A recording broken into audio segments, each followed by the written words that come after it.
Hello and welcome to another flight sim video with flight level 180. Today we are flying the Grumman Tiger. This is a payware add-on for $23 to X-Plane 11. You can actually buy it for X-Plane 10 also. You can find it on xplane.org. I bought this because I was interested in finding something that represents the Grumman Tiger well, and because I'm a little bit interested in buying this airplane for myself. And I think it's an incredible tool to be able to go out and buy the specific airplane you're interested in on a sim for $23 and fly it around and see if the handling characteristics and such forth are what you're looking for. And a lot of that depends on how good the sim is in representing reality, but it does give you a pretty good sense of what the airplane can do and what it can't do. So as you'll see, we'll talk a lot about the details of the sim and the real airplane as we do this flight. Now, since we're going to do this flight, let's take a peek at the airplane. So here it is. I don't really care that much about cosmetics, but looks pretty good. You can see there it's a 4-place airplane, 4-seat airplane. Little nice room in the back. Nice details here. 180 horsepower Lycoming engine, pretty impressive. Now let's just talk about what we're going to do for our flight today. So what we're going to do is we're going to depart from Scottsdale. We're going to fly the John 1 departure, which is a standard instrument departure for turboprops and jets, but there's no reason we can't use it for our own purposes. We're going to fly the John 1 departure, and then we're going to fly up to Zephyr, and then we're going to circle to the south and go down to Glendale Airport, which is over, let's see if we can find that airport. It's it's over on the west side of town. So a short flight, not much more than 15 minutes, but we should get a good sense of what the airplane can do if we do things correctly.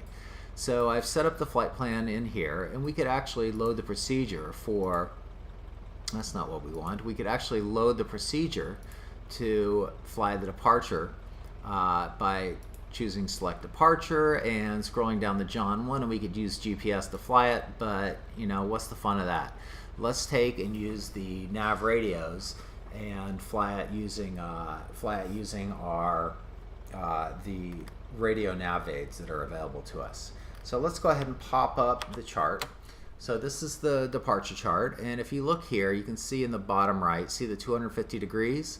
Just below that and to the right is a representation of the Scottsdale Airport, and you can see the runway there. And we are actually on runway 3, so we're pointing to the northeast on the map. We're going to take off. We're going to turn left to 250 degrees.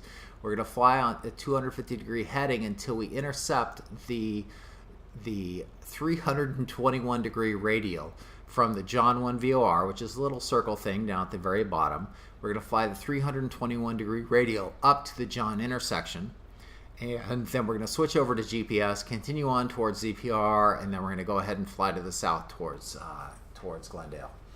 So that is the general plan. Now the most important thing before we leave this chart is the frequency. Over on the right side you can see it's 115.6. That's the Phoenix VOR. So let's go ahead and make sure we got that plugged in. So if you look here, we have 115.6 here, and on nav 2 we have 115.6 here. And if you notice, something you might have noticed if you were paying close attention is you have the traditional nav radio here, but you have something interesting here. This is not something I've run into before in either a real airplane or a sim airplane, and maybe it's I just haven't been in the right place at the right time, but this is a digital nav radio. So this is what you're used to, but this is an interesting little guy here.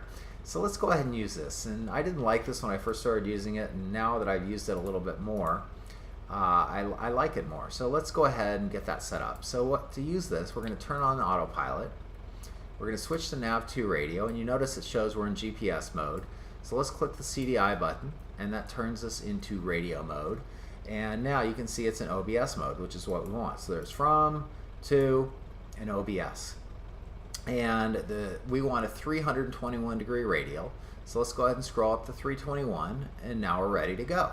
And you notice this is actually set on 321 also. And you can see the challenge here. Is that 321? is that 321? Is that 321? Is that 321? It's kind of hard to tell, but here, you know, it's quite clear what our radial is. So that's all set up. So just to talk ourselves through it again, we're going to take off, turn left at 250, fly to intercept this radial, and fly up to John. Okay? Let's make sure the airplane is configured correctly. We have our fuel pump on, we have our landing light on, we have our lights on, we don't need pitot heat. Our temperature is pretty high today. Mixture is full rich. We have our parking brake on. We're going to have to turn that off. Let's make sure we're on a full fuel tank. That looks fine. Okay, I think we're in pretty good shape. Let's make sure we have our transponder on. It's good. We aren't going to bother with the tower today. Let's just go ahead and make sure we're in good shape. Let's make sure the flight controls are working. There's our rudder. I'm having a little bit of, it's interesting, the guy's head turns as we move the rudder. That's funny. Everything is working, so we are ready to go. Okay, so let's see if we can make a safe departure here. So turn off our parking brake, and let's go ahead and increase our power. And our goal is to rotate at 55 knots. There we go. Get our nose up, and a little bit windy and gusty out here. As you, I don't know if you noticed, but there's a lot of weather around the airport. So we're going to stay in ground effect, or right at the very top of ground effect, until we're 90 knots. And now we're going to go ahead and start pitching up. Pitching for 90 knots climb, and you notice this airplane gets up and goes. I mean, we're going to be climbing out at over 1,000 feet per minute at 90 knots, so it's pretty impressive. So turn back is available, so we are good. So let's go ahead and start our turn to, and it's really gusty out here, so this the airplane's jumping all over the place. We're turning to 250.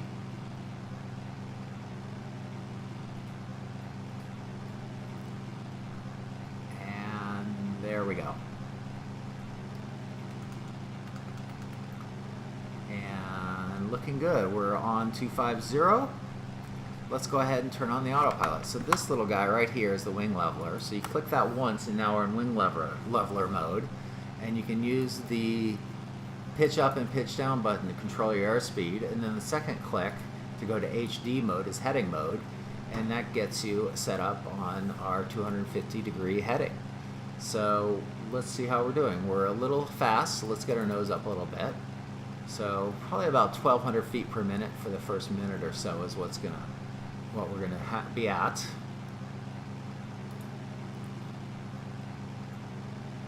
And looking good. Turn off our landing lights. We can turn off our fuel pump. Okay, really choppy air today. You notice this airplane, you know, we're climbing out there pretty fast. It's pretty impressive. Now the goal is to climb to 5,500 feet, and we're going to just fly our flight at 5,500 feet. Now let's take a peek at the map here. So if I look here, you can see here's the Phoenix VOR there, and there's the John intersection. So if you imagine a line right on that line, that's the 321-degree radial. So we're going to fly this way, intercept that radial, and turn right. So the way to set up that capture is, first thing you need to do is you need to make sure that your frequencies are programmed correctly. So 115.6, we're on nav 2, that's correct. We have the autopilot on, and then we need to go from HD heading mode to low mode, which is, if you look there, that's lateral navigation mode. So that will keep us right on the, as soon as we acquire that radial, and you notice we're staying straight here, as soon as we hit that radial, it will start turning in. So 1,000 feet to go, and you notice here the last click here is the vertical navigation mode. So if we're doing an LPV or ILS approach, you need it to be on that on this setting right here. So we'll turn that on later. So looking good. So we have 800 feet to go. You can see we're far to the left of the line. We're nowhere near it yet. Now, I want to show you something I really like about this airplane, and that's that you can actually open the canopy in flight. You know, what other airplanes can you do that? You certainly can't do that in a Vans. But, you know, if you're under 110 knots or so, you can pop that canopy open, which is a massively appealing feature to this airplane, especially if you live in a place like the desert Southwest or Florida where it gets hot. You know, you got no air conditioning, but you have free air conditioning by popping this open, you know, and you can use this in flight. It's a fantastic feature and incredibly appealing to me given where I live. So we are approaching our 5,500 feet cruising altitude, and we can go ahead and hit the altitude engage button as we hit it. There we go. There we go, and that should spool us up. Now watch this. Now as we level out and our airspeed increases, watch what happens to the propeller RPM. And for those of you that are used to constant speed propellers, it must look a little bit odd to see that. And you know what's happening here is as the airplane speeds up, the speed of that propeller is going up, and I'm decreasing the power to the engine because it's going to overspeed. And we're really in no rush here, so I'm going to bring the speed way back. We're going to set it right about there. We're just going to cruise along nicely. So you can see the horizontal guidance coming in, and there's the airplane is starting to turn into the correct course.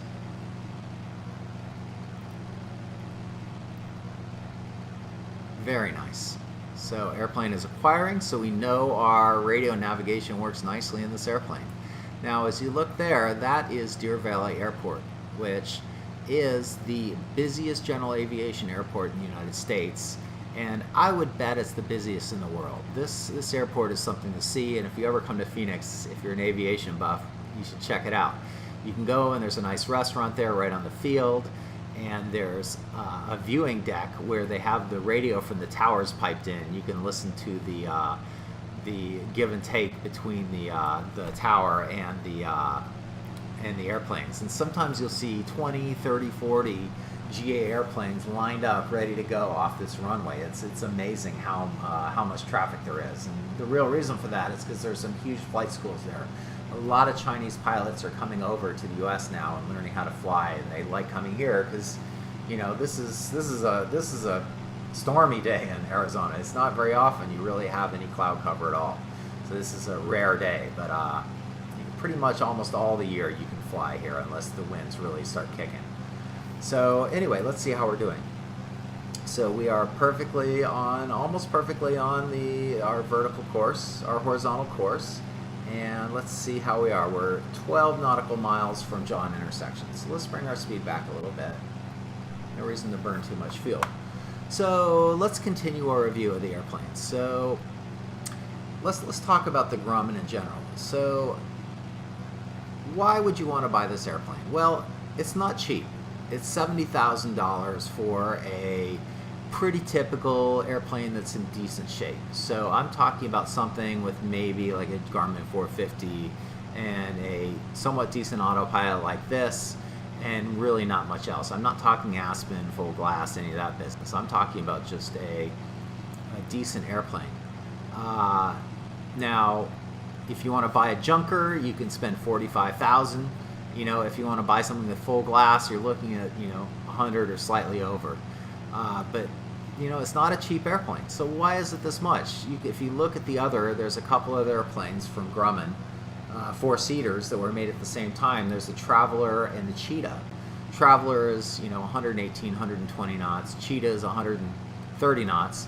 Now this airplane is a pretty fast airplane. You can get up to 138 knots true airspeed with this airplane, you know, if you go up a couple thousand feet.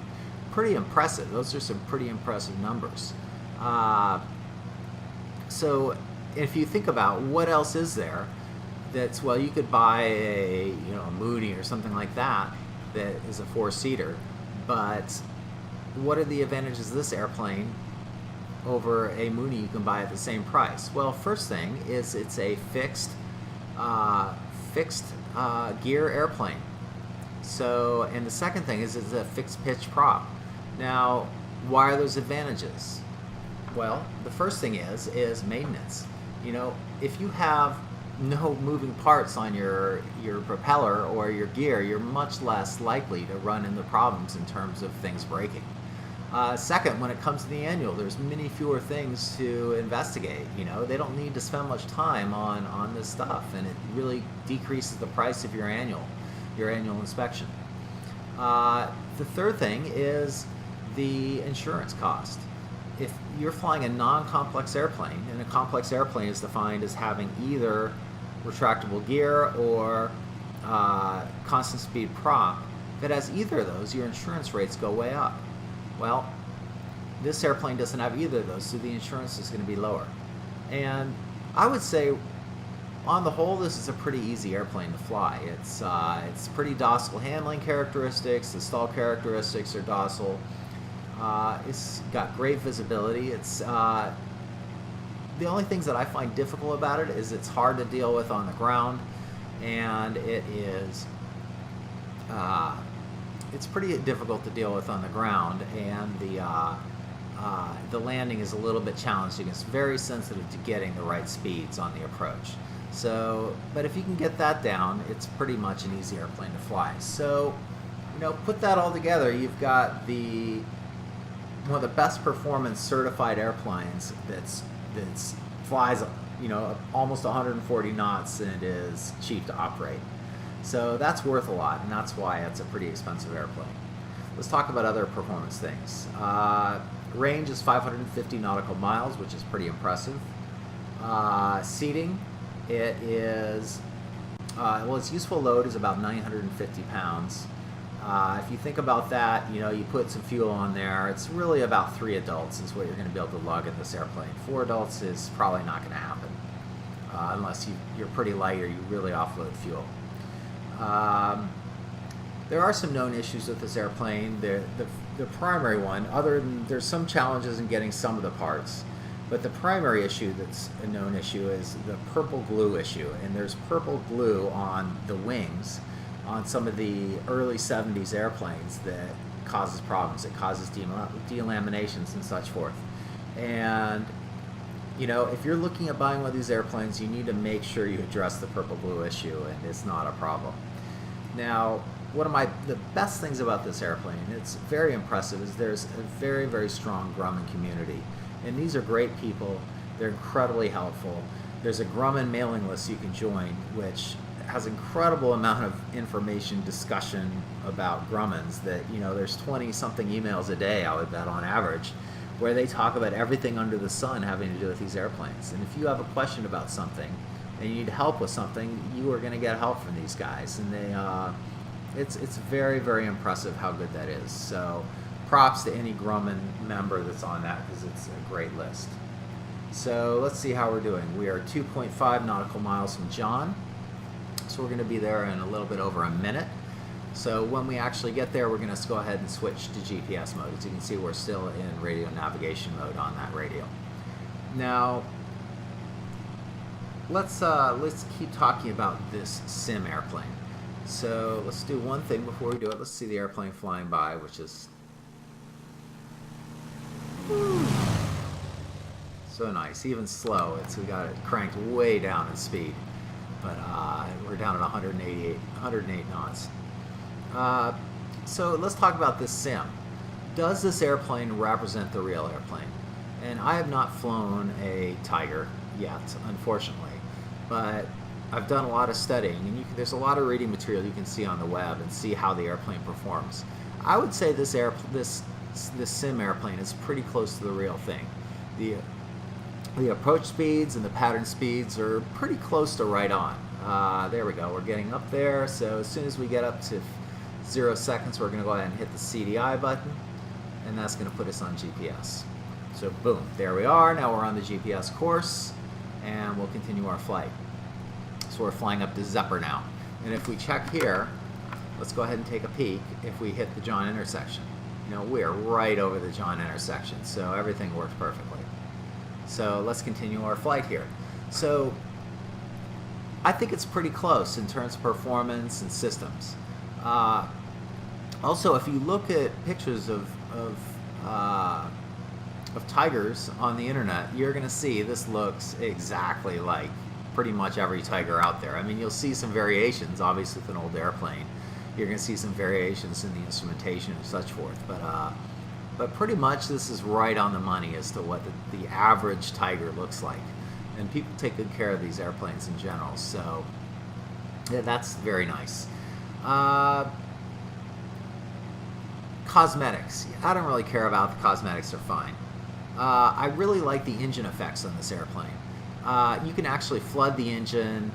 If you try to start it when it's hot, it's harder to start. If you don't have the mixture right, it won't start. Those are nice details. I really like the Nav2 radio. It's really grown on me. It's a pretty good little feature to have that. And the documentation, I like the documentation. They actually give you a document that tells you how to fly it, and then they give you a document that they actually give you a POH from the original, a scan of the original POHs from the Tigers back in, I think it was a 78 POH, and that's really great to read through that. It tells you so much about the airplane, and it's really interesting. Really like the POH. Now, the one thing they don't include, and I think every airplane that comes out this payware should have this, is a walkthrough flight. So it should tell you, start at this airport, fly to this airport, this is how you configure things, this is the speed you're going to fly out, this is the RPMs, blah, blah, blah. It's really, really a great feature when you find that in a sim airplane, and I really think they should have included that. That was very disappointing that they didn't. So that's sort of the downside from a documentation perspective. Let's see what we can get out of this airplane. We're going to crank our speed up and see what we can cruise at. And we haven't actually leaned it out. Let's lean it out before we do that. So let's go ahead and get up to a constant speed, and then we're going to lean things out. Now, what are the downsides? Well, we have the slider, which is really nice, so we can open the canopy, but you know, it's supposed to be able to stop here because you aren't supposed to fly with it all the way open. Well, you can't stop it there. That's a bummer. Let's go ahead and lean things out. So we're going to go down here, and we are going to lean things out very, very slowly by pulling here. And you can see my RPMs going up as the mixture gets a little bit leaner and we get a little bit more power. And you're going to see it's going to drop down sharply in a few little tiny bit more. There it goes. So right there is max power. So let's see what kind of speed we get here. So let's crank this up. And I think we've got a headwind, but let's see what the map looks like.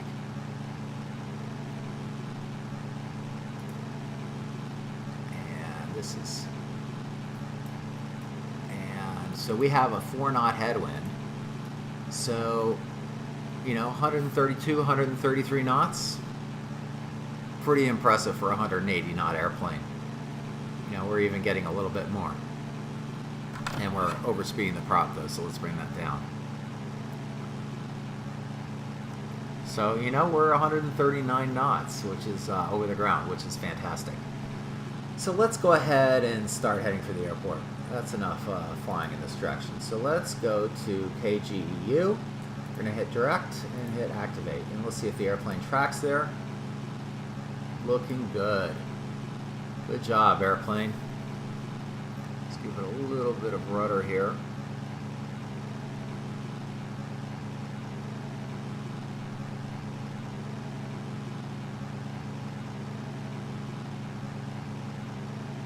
Okay. So that's enough speed for now. We can bring it back a little bit. We've done our speed run. So, okay. So let's talk about other things that aren't great about this sim. So flying at night is almost impossible. Basically to find the buttons, you know that these windows light up, but you can't really see anything in this airplane. And they have over here this little light. In theory, you could shine on the paddle, but it doesn't work at all. It doesn't. I mean, it turns on, but it doesn't actually give any illumination in any form. So that's pretty disappointing. So that's a bummer. Nighttime is pretty much a no-go unless you know exactly where the buttons are. You use the night vision goggles. The button on the GPS don't work great. when you're in when you don't have it. When you zoom in, they work fine, but if you actually work with this, some of these buttons don't work. I found that a bit annoying. Sometimes the GPS acts in very strange manners. Nothing I can really point to, but I've just had some WTF moments with this GPS on this airplane. One of the major problems I have is the fuel consumption is far too low.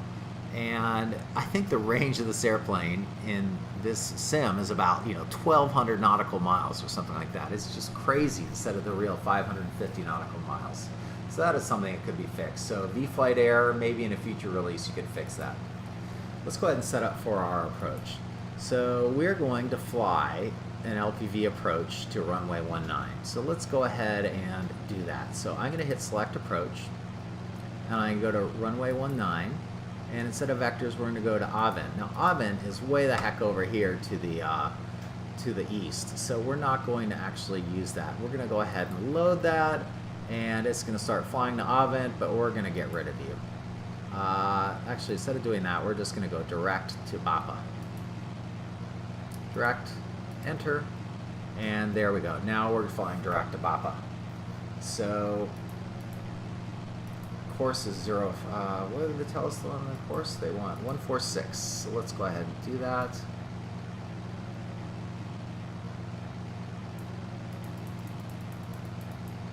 There we go. And good. So now we are 9.6 nautical miles from BAPA.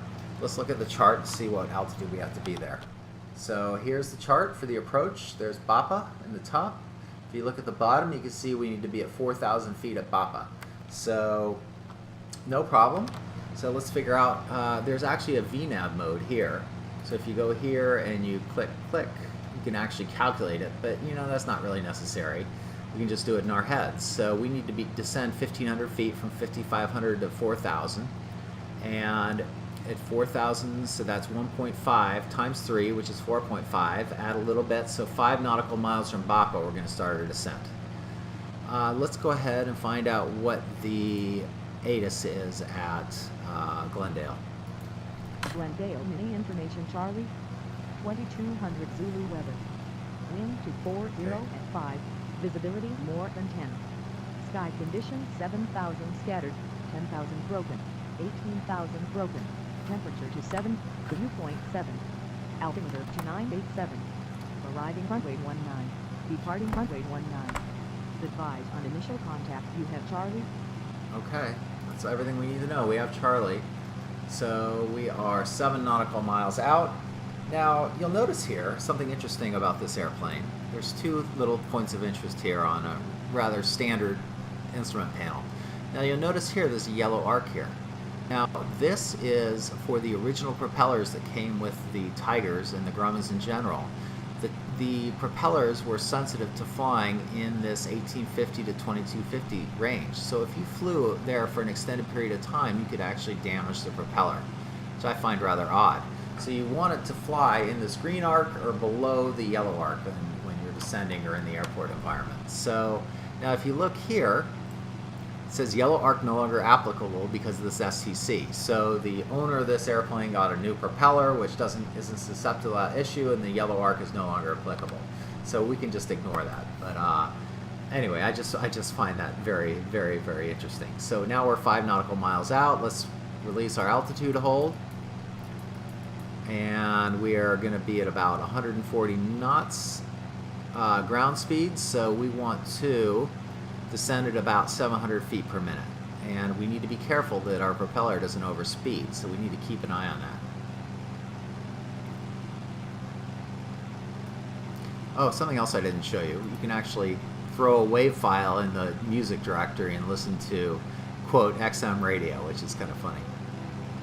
So that's kind of nice little thing. Okay, we need to be, yep, we're about perfect here. We're almost 800 feet per minute, and our ground speed is below 160, so that's perfect. So we should hit BAPA right at 5,000. Now, to make sure we acquire the LPV, here's what we need to do. We need to make sure our autopilot is on, nav radio doesn't matter, we need to have this in GPS mode, and then here we need to be in track mode. So we need to click this one time to be in vertical navigation mode, and now we'll acquire the LPV approach when we actually hit the BAPA point. So you'll see that as soon as we hit BAPA, this guy is going to go active, and you're going to see the approach course, which is really nice. 1.6. Propeller speed is good. Let's put our heading to that of the runway, which is, looks like our approach is going to be 194. Let's go ahead and set that.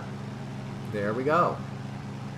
Let's go ahead and set this to 194. You can see that the needles are alive now, and we're going to set our heading here to 194. There we go. And so if we go ahead and let's go ahead and level out the airplane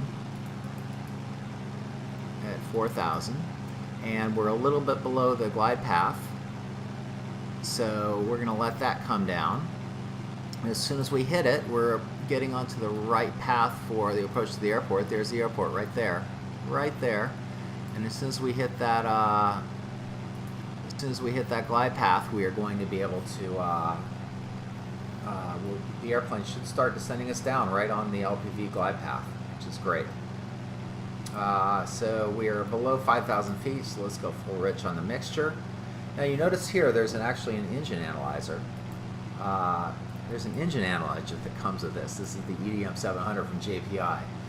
Something I consider to be an indispensable part of any installation on a piston airplane, just so you can monitor the health of your engine in flight, and keep a long-term track on the engine so you can run it as long as you possibly can without overhauling. Problem is, this is just kind of cosmetics. It gives you some data here, but it's not useful as far as I can tell, and the lean fine mode does not work. So this is just kind of cosmetics. It's a little disappointing, but it is what it is. So here we are. We're almost on the... Oh, we're on the descent. So now we're descending at 700 feet per minute, 136 knots. Let's see how far we are from the airport. We are 5-6 nautical miles, 5-6 plus, we're about 8 nautical miles. So we can start bringing our speed down a little bit.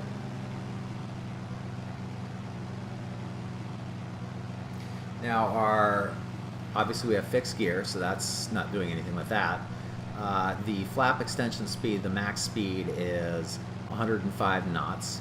So we are going to, and it's not like a button you hit or like a clicker. You hold it down until you get to 1 notch of flaps, 2 knots of flaps, 3 knots of flaps. So you can do a gradual thing if you want. So we want to get our speed down into that 100 knot range, so we can actually and we're about to get to Ihickey. All of it's looking good. Now once we get to that 100 knot range, we can go ahead and bring down 1 notch.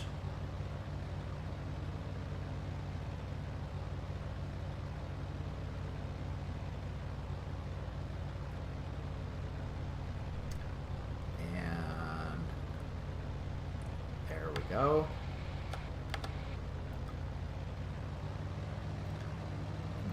Our speed up a little bit, and we can go ahead and close this guy out. We're done here, and let's prepare for landing. We have our gas. Let's switch over to a fuller tank. Undercarriage fixed, mixture is full, props is fixed, flaps we have 1 notch, 2 to go, and we have switches. We have landing light on, we have fuel pump on. Carb heat we leave off in this airplane, and everything else is good. So looking pretty good. Looks like we have some wind from the right. We're really canted over quite a bit. Let's take a look at what we look like from the outside.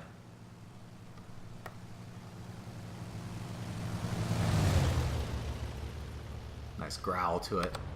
Tiger growl. So 80 knots. We have a little over 3 miles to go. 2 miles, we're going to start putting in more flaps.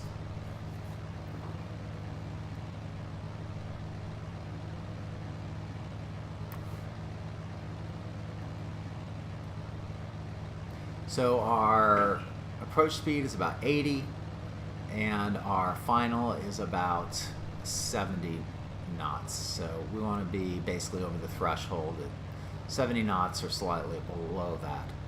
So let's go ahead and let's go flaps 2.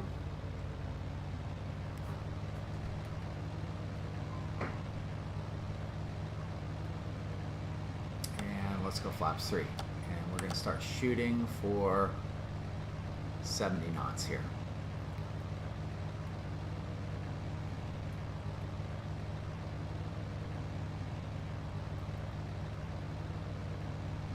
Hopefully, I landed here earlier today in this airplane, and it was so incredibly breezy. Like there's just gusty winds, and the airplane was kicked all over the place. It's kind of a mess.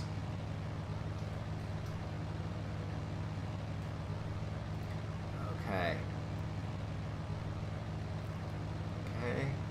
Coming nicely, you can see the blast protectors there. The Arizona Cardinals Stadium is just over there on the other side of the freeway. You can't actually see it in this model, which is a little disappointing. And then Luke Air Force Base is over to the right. It's a major training base for the F-35. There's just F-35 zooming around all the time when you're at this airport. You can see them. They're not on the weekends. Okay, let's go ahead and turn off our autopilot.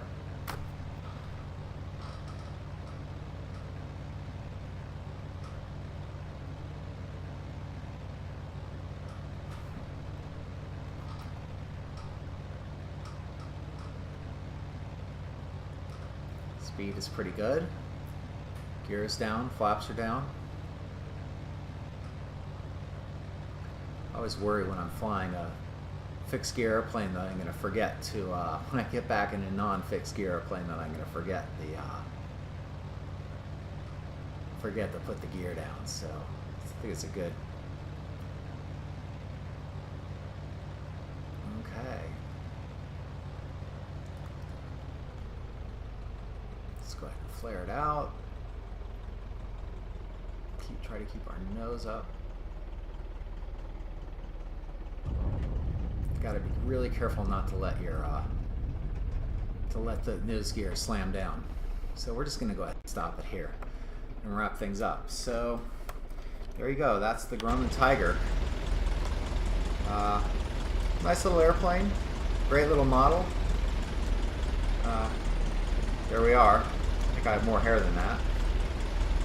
Anyway, that's the Grumman Tiger. I hope you found that interesting and entertaining. Probably my next airplane that I'm going to do a review on is the Bonanza. There's a Coronado version that's been modified by REP to make it more representative of reality. I think rep is representative maybe, but anyway, that's the Grumman Tiger. I hope you found that good, and leave me a comments on the video. I'd like to hear them. Hopefully, please keep them positive, but I hope you found that very interesting. So have a great day and keep flying.